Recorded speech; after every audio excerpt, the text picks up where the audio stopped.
안녕하세요. 이목사입니다. 계시록 12장에 보면은 신령한 교회와 큰 붉은 용의 전쟁이 있는데요. 오늘은 큰 붉은 용에 대해서 함께 은혜를 나누고자 합니다. 계시록 12장 3절에서 4절 말씀입니다. 하늘에 또 다른 이적이 보이니 보라 한 큰 붉은 용이 있어 머리가 7이요 뿔이 10이라.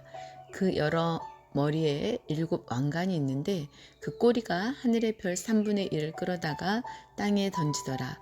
용이 해산하려는 여자 앞에서 그가 해산하면 그 아이를 삼키고자 하더니. 여러분, 적을 알아야 전쟁에서 승리할 수 있습니다. 또 전쟁에는 반드시 지략이 필요하겠죠. 용전술. 우리가 먼저 큰 붉은 용, 한 큰 붉은 용, 계시록에 나타나는 이 용에 대해서 정확하게 알고 있을 때 믿음으로 승리할 수 있는 줄로 믿습니다. 예수님께서도 우리에게 마귀를 대적하라고 말씀하셨죠. 여러분, 붉은 용은 하나님의 뜻에 도전하는, 하나님의 목적을 파괴하려는 사단의 정체를 말하고 있습니다. 계시록 20장 2절. 용을 잡으니 곧 옛뱀이요 마귀요 사단이라. 잡아서 1000년 동안 결박하여. 창세기 3장 1절에서 6절. 그런데 뱀은 여호와 하나님이 지으신 들짐승 중에 가장 강교하니라. 뱀이 여자에게 물어 이르되 하나님이 참으로 너희에게 동산 모든 나무의 열매를 먹지 말라 하시더냐.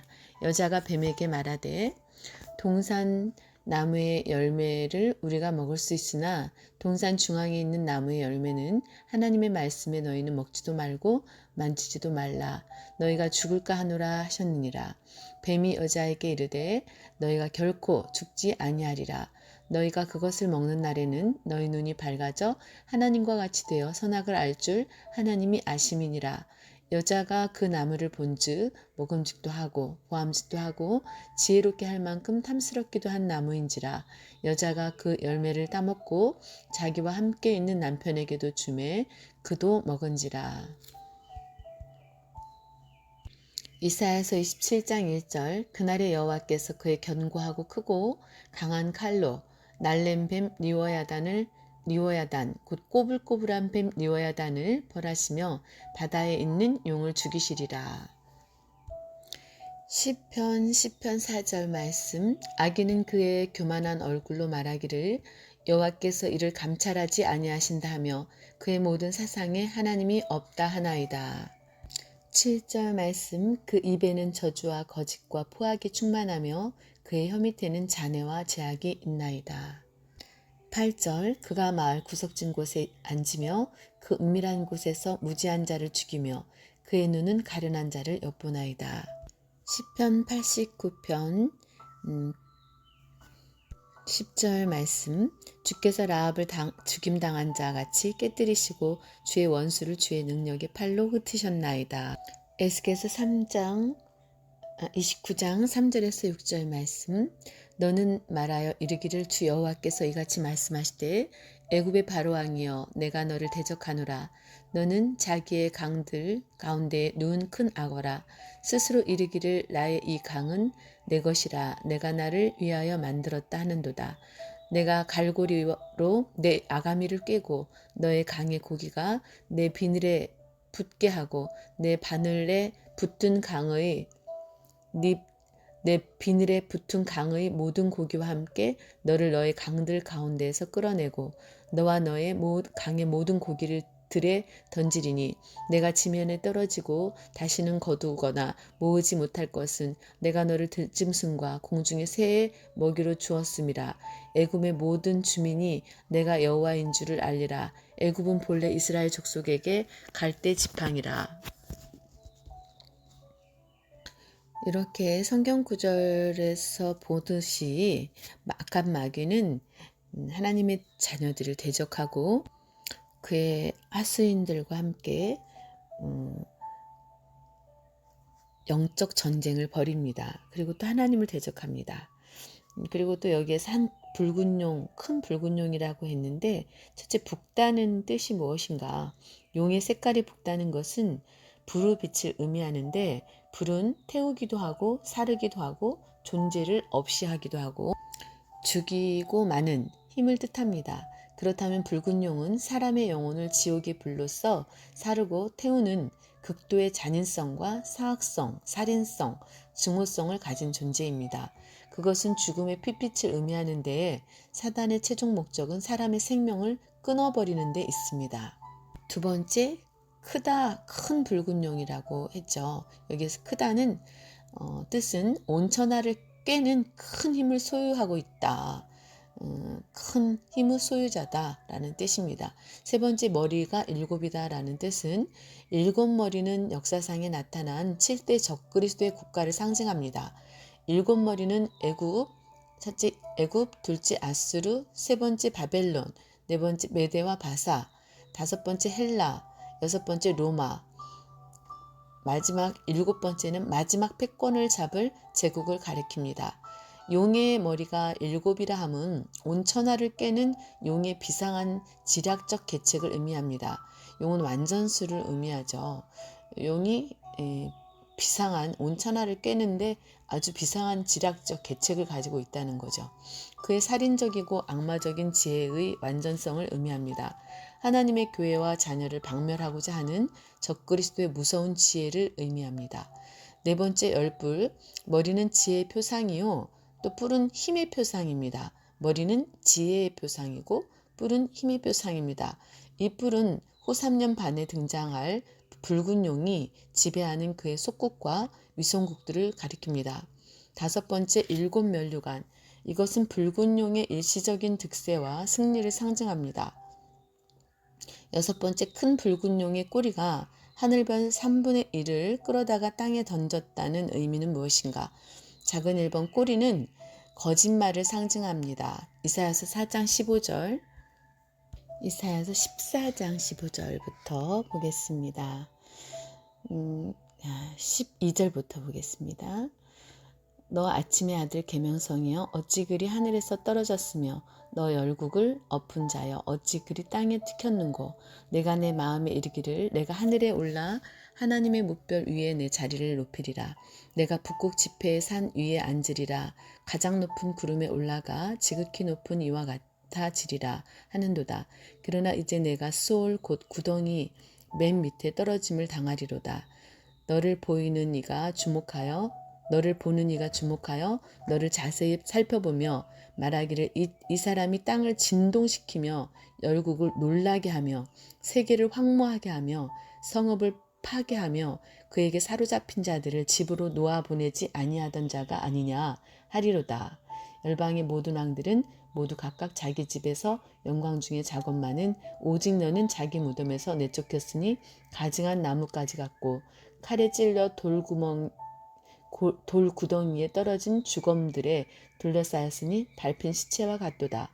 내가 내 땅을 망하게 하였고 내 백성을 죽였으므로 그들과 함께 안장되지 못하나니 악을 행하는 자들의 후손은 영원히 이름이 불러지지 아니하리로다 할지니라.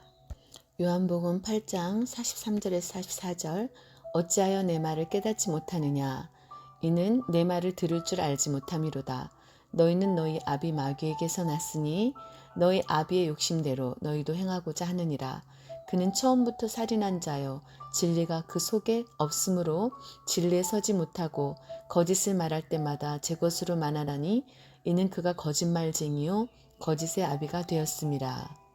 47절. 하나님께 속한 자는 하나님의 말씀을 듣나니 너희가 듣지 아니함은 하나님께 속하지 아니하였음이로다. 하나님을 믿는다 하면서도 하나님의 말씀을 들을 귀가 없고 깨닫지 못하는 자들은 결국은 마귀에게 속한 자들이라는 책망을 하시는 내용입니다. 작은 2번 별, 하늘별 3분의 1을 끌어다가 땅에 던진다고 이야기를 했는데요. 여기에서 별들은 교회의 사자들을 의미합니다. 계시록 1장 20절. 내가 본 것은 내 오른손에 7별의 비밀과 또 7 금촛대라. 7별은 7 교회의 사자요 7 촛대는 7 교회니라. 두 번째는 범죄한 타락한 천사를 가리킵니다. 베드로후서 2장 4절, 베드로후서 2장 1절 말씀부터 보겠습니다. 그러나 백성 가운데 또한 거짓 선지자들이 일어났었나니 이와 같이 너희 중에도 거짓 선생들이 있으리라. 그들은 멸망하게 할 이단을 가만히 끌어들여 자기들을 사신 주를 부인하고 임박한 멸망을 스스로 취하는 자들이라. 멸망을 스스로 취합니다. 그들은 여럿이 그들의 호색하는 것을 따르리니 이로 말미암아 진리의 도가 비방을 받을 것이요 그들이 탐심으로써 지어낸 말을 가지고 너희로 이득을 삼으니 그들의 심판은 옛적부터 지체하지 아니하며 그들의 멸망은 잠들지 아니하느니라. 하나님이 범죄한 천사들을 용서하지 아니하시고 지옥에 던져 어두운 구덩이에 두어 심판 때까지 지키게 하셨으며 옛 세상을 용서하지 아니하시고 오직 의를 전파하는 노아와 그 7 식구를 보존하시고 경건하지 아니하는 자들의 세상에 홍수를 내리셨으며 하나님의 의를 깨달아야 되고 또 노아 홍수 심판 때에는 노아와 7 식구 결국은 8명 노아 식구 총 8명이 구원을 받게 되지요. 그만큼 의인을 보기가 어려웠다는 거죠. 경건한 자들을 보기가 어려웠다는 거죠.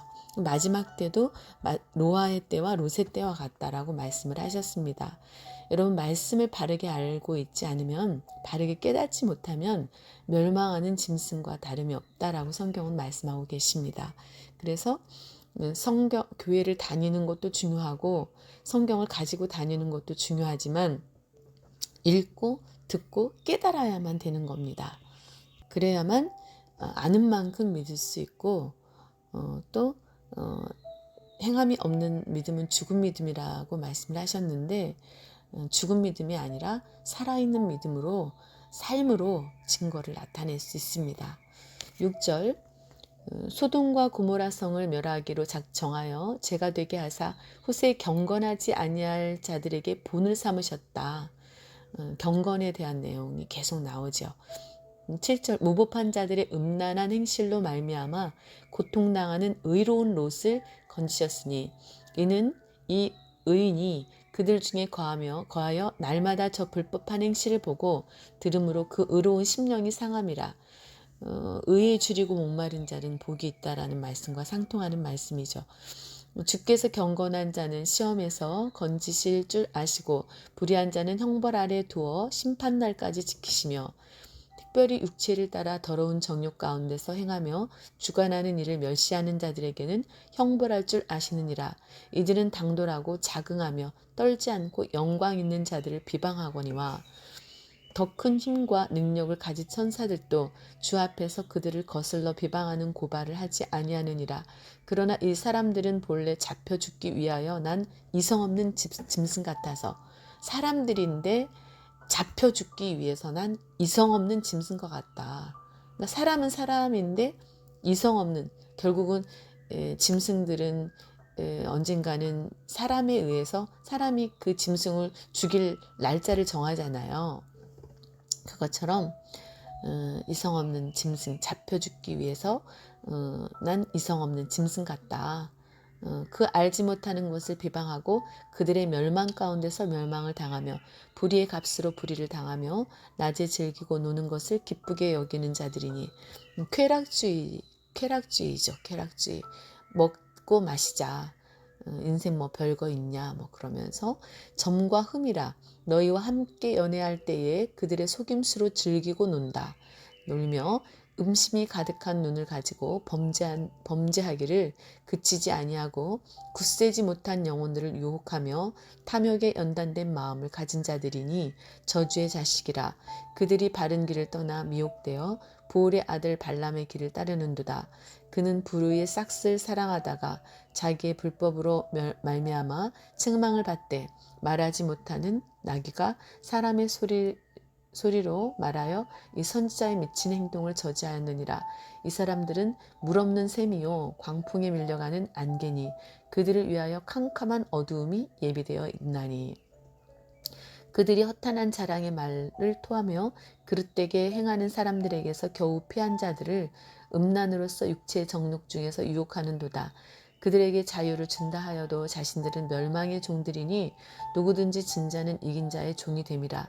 만일 그들이 우리 주 대신 구주 예수 그리스도를 알므로 세상의 더러움을 피한 후에 다시 그 중에 얽매이고 지면 그 나중 형편이 처음보다 더 심하리니 의의 도를 안 후에 받은 거룩한 명령을 저버리는 것보다 알지 못하는 것이 도리어 그들에게 나으니라. 참된 속담에 이르기를 개가 그 토하였던 것에 돌아가고 돼지가 씻었다가 더러운 구덩이에 도로 누웠다 하는 말이 그들에게 응하였도다. 베드로서 3장 1절부터 보겠습니다. 사랑하는 자들아, 내가 이제 이 둘째 편지를 너희에게 쓰노니 이 두 편지로 너희의 진실한 마음을 일깨워 생각나게 하여 곧 거룩한 선지자들이 예언한 말씀과 주 되신 구주께서 너희의 사도들로 말미암아 명하신 것을 기억하게 하려 하노라. 먼저 이것을 알지니 말세에 조롱하는 자들이 와서 자기의 정욕을 따라 행하며 조롱하여 이르되 주께서 강림하신다는 약속이 어디 있느냐. 조상들이 잔으로부터 만물이 처음 창조될 때와 같이 그냥 있다 하니 이는 하늘이 옛적부터 있는 것과 땅이 물에서 나와 물로 성립된 것도 하나님의 말씀으로 된 것을 그들이 일부러 잊으려 함이로다. 이로 말미암아 그때 세상은 물이 넘침으로 멸망하였을 때에 이제 하늘과 땅은 그 동일한 말씀을 불사르기 위하여 보호하신 바 되어 경건하지 아니한 사람들의 심판과 멸망의 날까지 보존하여 두신 것이니라. 사랑하는 자들아, 주께는 하루가 천년 같고 천년이 하루 같다는 이 한 가지를 잊지 말라. 주의 약속은 어떤 이들이 더디다고 생각하는 것 같이 더딘 것이 아니라 오직 주께서는 너희를 대하여 오래 참으사 아무도 멸망하지 아니하고 다 회개하기에 이르기를 원하시느니라. 그러나 주의 날이 도둑같이 오리니 이날에는 하늘이 큰 소리로 떠나가고 물질이 뜨거운 불에 풀어지고 땅과 그 중에 있는 모든 일이 드러나리로다. 이 모든 것이 이렇게 풀어지리니 너희가 어떠한 사람이 되어야 마땅하냐. 거룩한 행실과 경건함으로 하나님의 날이 임하기를 바라보고 간절히 사모하라. 그날에 하늘에 불에 타서 풀어지고 물질이 뜨거운 불에 녹아지려니와 우리는 그의 약속대로 의가 있는 곳인 새 하늘과 새 땅을 바라보는도다. 그러므로 사랑하는 자들아, 너희가 이것을 바라보나니 주 앞에서 점도 없고 흠도 없이 평강 가운데서 나타나기를 힘쓰라. 또 우리 주의 오래 참으심이 구원이 될 줄로 여기라. 우리가 사랑하는 형제 바울도 그 받은 지혜대로 너희에게 이같이 썼고 또 모든 편지에도 이런 일에 관하여 말하였을 때 그 중에 알기 어려운 것이 더러 있으니 무식한 자들과 굳세지 못한 자들이 다른 성경과 같이 그것도 억지로 풀다가 스스로 멸망에 이르느니라. 그러므로 사랑하는 자들아, 너희가 이것을 미리 알았은즉 모급한 자들의 미혹에 이끌려 너희가 굳센 데서 떨어질까 삼가하라. 오직 우리 주 곧 예수 그리스도 구주 예수 그리스도의 은혜와 그를 아는 지식에서 자라가라. 영광이 이제와 영원한 날까지 그에게 있을지어다. 여러분, 그래서 성경을 깨닫기 위해서 정말 간절히 간구해야 됩니다. 그럴 때 예수님의 이름으로 무엇이든지 구하면 시행하리라고 약속하신 말씀대로 우리가 하나님의 선한 뜻을 위해서 하나님의 뜻을 깨닫는 일에 대해서 하나님 앞에 기도할 때 하나님이 깨닫는 지혜를 우리에게 허락해 주시는 줄로 믿습니다. 유다서 1장 6절 말씀에도 또 자기 주의를 지키지 아니하고 자기 처소를 떠난 천사들을 큰 날의 심판까지 영원한 결박으로 흑암에 가두셨으며 7절 소돔과 고모라와 그 이웃 도시들도 그들과 같은 행동으로 음란하며 다른 육체를 따라가다가 영원한 불의 형벌을 받음으로 거울이 되었느니라. 8절 그러한데 꿈꾸는 이 사람들도 그와 같이 육체를 더럽히며 권위를 업신여기며 영광을 비방하는도다. 9절 천사장 미가엘이 모세의 시체에 관하여 마귀와 다투어 변론할 때에 감히 비방하는 판결을 내리지 못하고 다만 말하되 주께서 너를 꾸짖으시기를 원하노라 하였거늘 이 사람들은 무엇이든지 그 알지 못하는 것을 비방하는도다. 또 그들은 이성 없는 짐승같이 본능으로 아는 그것으로 멸망하느니라. 화 있을진저 이 사람들이여 가인의 길에 행하였으며 싹을 위하여 발람의 어그러진 길로 몰려갔으며 고라의 폐역을 따라 멸망을 받았도다. 그들은 기탄 없이 너희와 함께 먹으니 너희의 애찬의 암초요 자기 몸만 기르는 목자. 여러분 자기 몸만 기르는 목자가 있어요. 또 바람에 불려가는 물 없는 구름이에요. 여러분 비는 교훈이거든요. 근데 바람에 불려가는 구름은 구름인데 하늘의 구름은 하늘에 있죠. 그래서 하나님의 교훈을 내려줘야 되는 신령한 존재인데 물이 없는 구름이라는 거죠. 죽고 또 죽어 뿌리까지 뽑힌 열매 없는 가을나무요. 열매 없는 나무. 여러분 그게 목자이든 성도이든 열매가 없는 나무는 뿌리까지 뽑혀서 죽을 수밖에 없다는 거죠. 13절 자기 수치의 거품을 뿜는 바다의 거친 물결이요 영원히 예비된 캄캄한 흑암으로 돌아갈 유리하는 별들이라. 아담의 칠대손 에녹이 이 사람들에 대하여도 예언하여 이르되 보라 주께서 그 수만의 거룩한 자와 함께 임하셨나니 이는 무사람을 심판하사 모든 경건하지 않은 자가 경건하지 않게 행한 모든 경건하지 않은 일과 또 경건하지 않은 죄인들이 주를 거슬려 한 모든 완악한 말로 말미암아 그들을 정죄하려 하였느니라.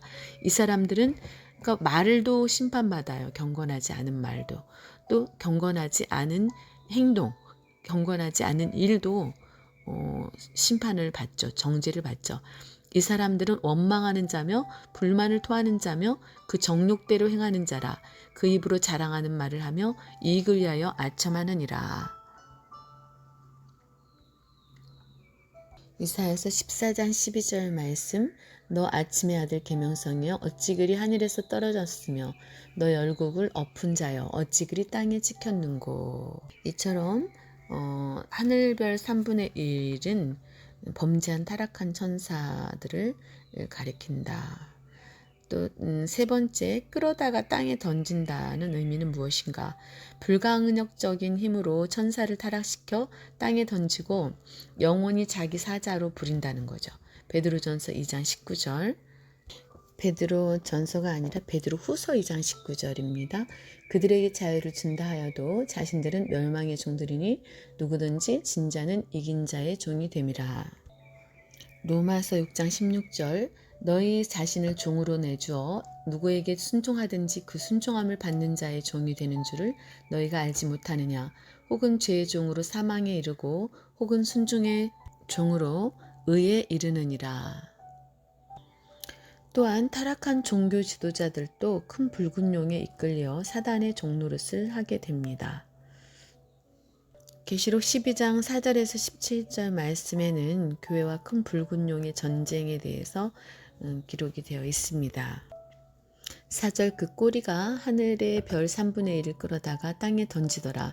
용이 해산하려는 여자 앞에서 그가 해산하면 그 아이를 삼키고자 하더니 여자가 아들을 낳으니 이는 장차 철장으로 만국을 다스릴 남자라. 그 아이를 하나님 앞과 그 보좌 앞으로 올려가더라. 그 여자가 광야로 도망하매 거기에서 1260일 동안 그를 양육하기 위하여 하나님께서 예비한 곳이 있더라. 하늘에 전쟁이 있으니 미가엘과 그의 사자들이 용과 더불어 싸울세. 용과 그의 사자들도 싸우나 이기지 못하여 다시 하늘에서 그들이 있을 곳을 얻지 못한지라. 큰 용이 내어 쫓기니 에뱀 곧 마귀라고도 하고 사탄이라고도 하며 온 천하를 깨는 자라. 그가 땅으로 내쫓기니 그의 사자들도 그와 함께 내쫓기니라. 그가 또 들으니 하늘에 큰 음성이 있어 이르되 이제 우리 하나님의 구원과 능력과 나라와 또 그의 그리스도의 권세가 나타났으니 우리 형제들을 참수하던 자 곧 우리 하나님 앞에서 밤낮 참수하던 자가 쫓겨났고 또 우리 형제들이 어린 양의 피와 자기들이 증언하는 말씀으로써 그를 이겼으니 그들은 죽기까지 자기들의 생명을 아끼지 아니하였도다. 그러므로 하늘과 그 가운데 거하는 자들은 즐거워하라. 그러나 땅과 바다는 화 있을진저 이는 마귀가 자기의 때가 얼마 남지 않은 줄을 알므로 크게 분내어 너희에게 내려갔음이라 하더라. 13절 용이 자기가 땅으로 내쫓긴 것을 보고 남자를 낳은 여자를 박해하는지라 14절 그 여자가 큰 독수리의 두 날개를 받아 광야 자기 곳으로 날아가 거기서 그 뱀의 낯을 피하여 한 떼와 두 떼와 반 떼를 양육받으매 15절 여자의 뒤에서 뱀이 그 입으로 물을 강같이 토하여 여자를 물에 떠내려가게 하려 하되 땅이 여자를 도와 그 입을 벌려 용의 입에서 토한 강물을 삼키니 17절 용이 여자에게 분노하여 돌아가서 그 여자의 남은 자손 곧 하나님의 계명을 지키며 예수의 증거를 가진 자들과 더불어 싸우려고 바다 모래 위에 서 있더라. 교회와 큰 붉은 용의 전쟁에서 1차 전쟁은 용의 1차 패배로 끝납니다. 4절에서 6절 말씀을 볼 때 또 작은 1번으로 볼 때 용의 1차 도전은 용이 해산하려는 여자 앞에서 그가 해산하면 그 아이를 삼키고자 하더니 동그라미 1번 구약교회와 붉은 용의 전쟁. 붉은 용은 구약교회를 통하여 여인의 후손을 죽이려고 했습니다. 기억, 여인의 후손과 용, 창세기 3장 15절, 니은, 아벨의 순교에도 셋을 주심, 창세기 4장 26절, 디귿, 아브라함을 통하여 언약의 자손이 탄생합니다. 리을, 광야교회의 승리, 여호수아를 통해서 가나안을 입성하게 되지요. 미음, 왕정시대의 다윗의 혈통을 진멸하려 했지만 붉은 용은 패배하게 됩니다. 왕하 11장 1절에서 2절, 왕하 10장 26절에서 31절도 참고하시기 바랍니다. 왕하 8장 19절도 보시고요. 또 11장 3절도 왕하 11장 4절까지 찾아서 읽어보시기 바랍니다. 비읍, 바벨론 포로 시대에도 시를 남겨두십니다. 이사야서 6장 13절 구루터기에 대한 내용이죠. 이사야서 6장 13절 그 중에 10분의 1이 아직 남아있을지라도 이것도 황폐하게 될 것이나 밤나무와 상수리 나무가 배임을 당하여도 그 구루터기는 남아있는 것 같이 거룩한 씨가 이 땅의 구루터기니라 하시더라. 두 번째는 신약교회와 붉은 용의 전쟁. 붉은 용은 신약시대에도 예수 그리스도에게 도전했습니다. 기억, 헤롯이 예수를 죽이려 했으나 무기로 돌아갑니다. 니은, 광야에서 도전합니다. 마태복음 4장 1절에서 11절, 마귀가 예수님을 도전하는 내용이고요. 디귿, 붉은 용은 유대주의로도 도전합니다. 리을, 혈통으로 도전합니다. 요한복음 8장 38절에서 58절, 요한복음 8장 47절, 하나님께 속한 자는 하나님의 말씀을 듣나니 너희가 듣지 아니함은 하나님께 속하지 아니함이었이로다. 미음, 제자 베드로를 통해 도전합니다. 마태복음 16장 23절, 비읍 가룟 유다를 통해 도전합니다. 사도행전 1장 18절, 시옷 로마의 권력으로 도전하였지만 예수 그리스도는 부활하심으로 승리하게 됩니다. 마귀는 안간힘을 다해 도전했지만 언제나 실패하였습니다. 이렇게 오늘은 붉은 용과 신령한 교회의 1차 전쟁에 대해서, 성경에 나타난 1차 전쟁에 대해서 함께 은혜를 나누어 봤습니다. 오늘도 여러분 여러 가지 모양으로 우리가 정신을 차리고 깨어있지 않으면은 마귀는 우는 사자와 같이 삼킬 자를 찾고 있습니다.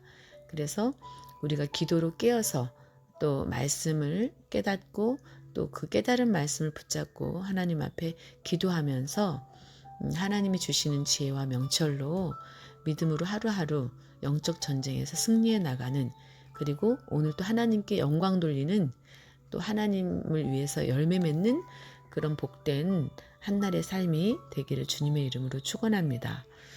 오늘은 붉은 용의 정체에 대해서, 사단의 정체에 대해서 또 1차 전쟁, 교회와 붉은 용의 1차 전쟁에 대해서 함께 말씀을 상고해 보았습니다.